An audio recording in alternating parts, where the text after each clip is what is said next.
Yo les postes, bienvenue dans cette nouvelle vidéo. Les postos, ça va être la folie jusqu'au 1er septembre minuit, jusqu'à la fin du mercato, autant du niveau des départs que des arrivées. Les postos, n'oubliez pas, j'ai sorti une vidéo il y a quelques heures, allez la voir. Si cette vidéo atteint les 5000 likes, les postos, ma vidéo de tout à l'heure où j'annonce Carlos Soler et Fabian Ruiz au Paris Saint-Germain et Skriniar, si jamais Skriniar ça se fait bien sûr. Si cette vidéo atteint les 5000 likes, je serai en live pendant 24 heures, la dernière journée du mercato les postos. C'est juste la vidéo en dessous de celle-là, 5000 likes les postos, et je serai en live avec vous toute la journée pour le dernier jour du mercato les postos. On commence cette vidéo où il y a beaucoup d'informations, les postos, accrochez votre ceinture et restez jusqu'à la dernière seconde de cette vidéo. Les blocages ont été réglés pour le départ d'Edouard Michou à Sunderland. Le joueur va rejoindre l'Angleterre dans les prochaines heures, alors que vous savez que tout avait été bloqué, parce que le Paris Saint-Germain avait rajouté des clauses que Sunderland ne voulait pas. Accord officiel PSG-Sunderland pour le prêt avec option d'achat obligatoire de 5 millions d'euros pour Edouard Michou. Idrissa Gueye retourne à Everton, c'est officiel, c'était son club avant celui du PSG. C'est fait pour Idrissa Gueye à Everton, accord complet entre le Paris Saint-Germain et le club anglais, contrat de 2 ans plus une année en option pour le joueur. Ça va rapporter un peu plus de 10 millions d'euros au Paris Saint-Germain. Les détails ont été réglés. Idrissa Gueye de retour à Everton. Le PSG va toucher environ 10 millions d'euros dans l'opération. Bon, ça paraît quand même pas mal. 5 millions Michou, 10 millions Idrissa Gueye. Alors certes, on l'a acheté 32, mais c'était il y a 3 ans. Idrissa Gueye maintenant a 32 ans, il a presque pas joué ces derniers mois. Tu le vends 10 millions d'euros, c'est quand même un moindre mal. Layvin Kurzawa à Fulham, c'est bouclé selon RMC Sport et Loïc Tanzi. Layvin Kurzawa va rejoindre Fulham en prêt. Pour l'instant, pas de précision si c'est un prêt avec option d'achat ou sans option d'achat ou avec option d'achat obligatoire. Est-ce que Fulham va prendre en charge une partie du salaire? Pour l'instant, pas plus d'informations. On reviendra vers vous, mais c'est bouclé pour le prêt de Layvin Kurzawa à Fulham. Alors, il y a beaucoup d'infos, les postos. Très grosse info aujourd'hui.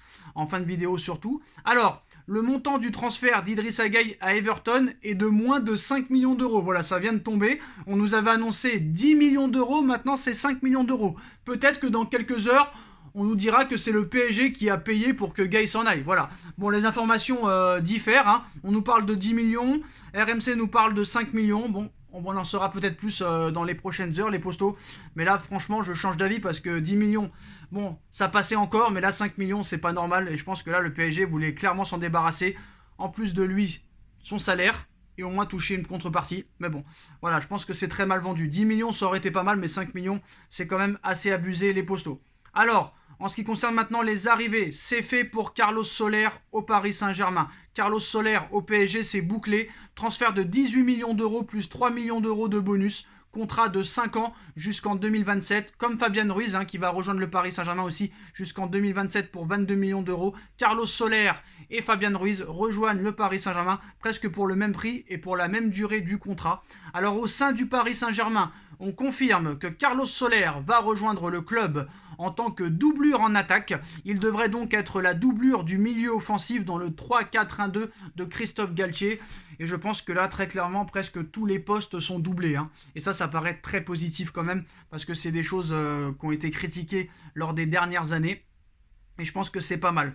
Après, voilà, le PSG n'est pas encore guéri. Il va falloir essayer de mieux vendre les joueurs à l'avenir, parce que là, 5 millions, Idrissa Gueye, c'est abusé. Alors on verra qui a tort, qui a raison. L'équipe annonce 10 millions d'euros, RMC annonce 5 millions d'euros. Peut-être qu'on connaîtra la vérité dans quelques heures, les postos. Alors dites-moi en commentaire ce que vous pensez de l'arrivée de Carlos Soler et de Fabian Ruiz au Paris Saint-Germain. Fabian Ruiz qui va venir renforcer le milieu de terrain. Pour l'instant, pas de nouvelles pour Leandro Paredes. Ça bloque toujours entre la Juventus et le Paris Saint-Germain. Le PSG veut un prêt avec option d'achat obligatoire de 15 millions d'euros. Et pour l'instant, la Juve ne serait pas contre, mais veut pas que les 15 millions soient... que la clause... que l'option d'achat obligatoire ne devienne pas si facile que ça. Donc là, il y a encore des détails à régler. Ça pourrait se décanter dans les prochaines heures ou dans les prochaines 24 heures. Voilà les postos en ce qui concerne les arrivées et les départs. Alors, un petit bilan. Visite médicale à venir pour Fabian Ruiz et Carlos Soler. Ces deux dossiers sont bouclés. Layvin Kurzawa, direction Fulham. Négociation Paris Saint-Germain-Juve pour Paredes. Départ officiel d'Idrissa Gueye pour 5 à 10 millions d'euros. Et le PSG va pousser pour Milan Skriniar jusqu'à la dernière seconde du mercato, les postos. Maintenant, la grosse info de cette vidéo. Handicapé par plusieurs blessures ces dernières saisons, N'Golo Kanté pose question à Chelsea. Et le Paris Saint-Germain compte bien profiter de l'occasion pour tenter le coup. Alors un vrai casse-tête, hein. Alors que le Mondial 2022 approche, Deschamps doit commencer à s'inquiéter. En effet, plusieurs titulaires au milieu de terrain sont dans une situation très difficile. Il y a tout d'abord Paul Pogba, blessé et empêtré dans un conflit familial avec son frère Mathias. Une affaire exposée sur la place publique où le nom de Kylian Mbappé a été cité. Le sélectionneur national doit également gérer le dossier N'Golo Kanté. Ces derniers mois, l'ancien joueur de Leicester City a enchaîné les blessures et c'est avec un nouveau pépin physique qu'il a débuté cette saison 2022-2023, touché lors du derby de Londres face à Tottenham le 14 août dernier. Kanté a été victime d'une lésion à l'ischio de la cuisse droite, un gros coup dur pour Thomas Tuchel qui a parlé d'une indisponibilité d'au moins d'un mois. Une mauvaise nouvelle aussi pour l'équipe de France de Didier Deschamps, qui doivent se retrouver début septembre pour 2 matchs. Handicapé par les soucis physiques, N'Golo Kanté, indispensable sur le prêt, commence à poser question chez les Bleus. En fin de saison dernière, Tuchel avait évoqué son cas. L'Allemand avait encensé le Français tout en indiquant qu'il devait être au top de sa forme car il avait manqué trop de matchs l'an passé. Malheureusement, il est à nouveau forfait pour plusieurs semaines, ce qui n'arrive pas au meilleur moment puisque sa direction commence à se poser des questions à son sujet. En effet, le champion du monde 2018 arrive à un tournant de son aventure à Chelsea puisqu'il est en fin de contrat dans 1 an, soit jusqu'en juin 2023, mais Thomas Tuchel n'a pas écarté la possibilité que Kanté ne soit pas prolongé. Est-ce que le bilan de ses blessures aura une incidence sur sa situation contractuelle ? Vous devez considérer tout ce qui est sur la table, et sur la table se trouve son potentiel, sur la table se trouve son influence et sa qualité, mais sur la table bien sûr son âge, son salaire et son taux de blessure bien sûr. À partir de là, vous construisez une image globale et essayez de trouver une solution, une sortie médiatique qui n'est visiblement pas passée inaperçue en France. D'après le très sérieux Times, le Paris Saint-Germain surveille de très près la situation de N'Golo Kanté. Ce n'est pas la première fois que l'international tricolore est lié au club de la capitale. Mais cette fois-ci, la porte n'est pas totalement close pour le joueur âgé de 31 ans. Le club français aimerait tirer avantage de sa situation contractuelle pour le recruter. Paris a donc commencé à tâter le terrain et n'hésitera pas à s'attaquer au milieu tricolore pour le déloger de Chelsea. Ce sera a priori pour peut-être dans les prochaines heures. Après, moi je vais donner mon avis. J'imagine mal les Blues le vendre cet été. Récupérer le champion du monde, ce serait mieux l'année prochaine. Ça c'est sûr, de récupérer N'Golo Kanté gratuit l'été prochain. Moi je serais le Paris Saint-Germain, c'est ce que je ferais. Après, le Paris Saint-Germain voudrait tenter sa chance d'ici le 1er septembre minuit. Là je pense que tu vas te retrouver avec trop de milieux de terrain. En plus de ça, N'Golo Kanté est blessé.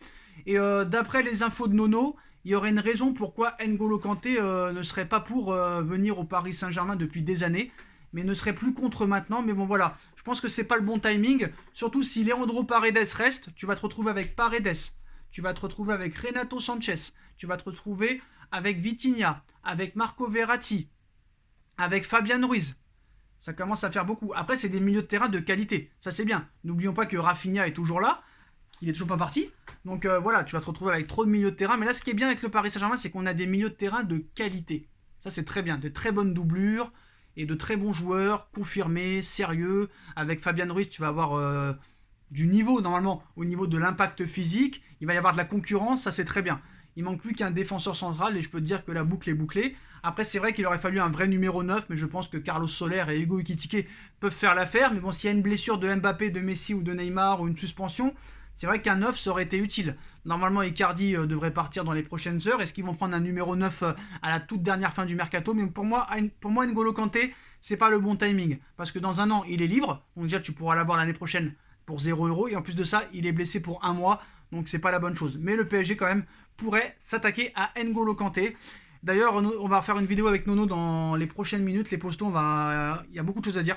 Énormément de choses à dire, on va revenir sur beaucoup de sujets sensibles et les gros transferts du mercato au niveau européen, parce que ça a dégainé du côté de plusieurs clubs. Les Postos, dites-moi en commentaire ce que vous en pensez. On like, on partage, on commente, on s'abonne. Si vous voulez soutenir la chaîne via le compte PayPal, le lien est en bas en description, les Postos. Et on se retrouve très vite pour une nouvelle vidéo. Tchuss.